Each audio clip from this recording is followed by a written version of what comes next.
Okay guys, we're back. Meron tayong bagong i-review yung NFT game. So, ba't ako nag-review nito? Actually, medyo galante kasi sila actually, no? So, galante, madali kausap, to be honest. So, eto nga siya si Underground Speed Cartel.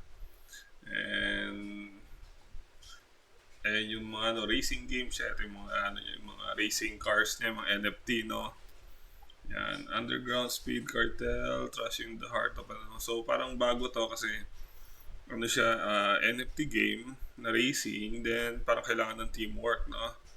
So as you can see, meron siyang tournament. So sa tournament is 2 team, 10 players. So edi 2 teams, 5 each, no? Diba? Tama ba? Galing naman tayo sa mate, no? So, yun. So, teamwork siya. So, hindi ko lang sure dito kung kailangan magkakaiba ba ng wallet yon kung gano'n. Kasi actually hindi ako nagkakamali sa August pa yung launch ng game eh. Doon pa natin makikita yung kita niya. At the same time, sa tingin ko hindi ito daily earning, no? As you can see in the tokenomics. Maganda naman yung tokenomics niya. Marketing 10%.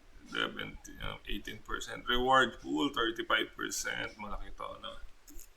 Then, also, sa nakita ko dito yung mga partners niya, kung totoo, sinabi lang naman partners, no? Siguro pwedeng malis yung token nila dito sa Bybit, KuCoin, and Mexi. So, hindi naman totally partner to, no? Then, tignan natin kung magkakatotoo. Pero to be honest, hanggang hindi lumalabas yung game niya is di man tayo naniniwala pa, no? So, sa racing team, so ito nga. Form a team of 10 players. So 10 players including team leader, no? So, yung team leader kukuha ng 9 players. Must have at least one NFT cars. So, yung per player yan, no? Then, kailangan mag-submit ng logo, no? Pwede na yung logo na kung ano-ano lang. Canva na lang, no? Then, 100 USDT, ito medyo problema natin kung gagastos tayo, ano, parang ganyan. So, kailangan ng 100 USDT para sumali sa mga tournament. So, baka doon sila babawi kasi actually, may mga binibigay sila mga NFT sa mga mga early, no? So, kung sa inyo, sumali na kayo sa Discord, ilalagay ko na lang yung Discord nila dito sa review natin. And try nyo makaburakot tulad namin. So, ito nga pala yung game. Nakasisinatic. Subscribe na lang sa ano niya.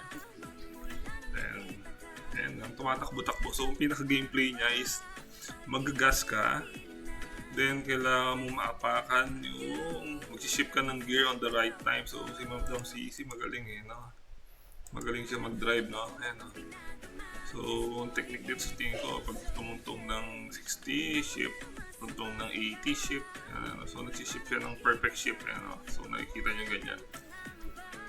So, sa ngayon, yun pa lang naman ang maano natin. And, hindi muna tayo tatalpak sa mga play turn kasi, to be honest, wala naman doon yung pera. Naniniwala ako na sa airdrop farming pa rin, although yung mga magsisimula is late na. Sabi ko, next cycle na kayo. And good luck and God bless, guys.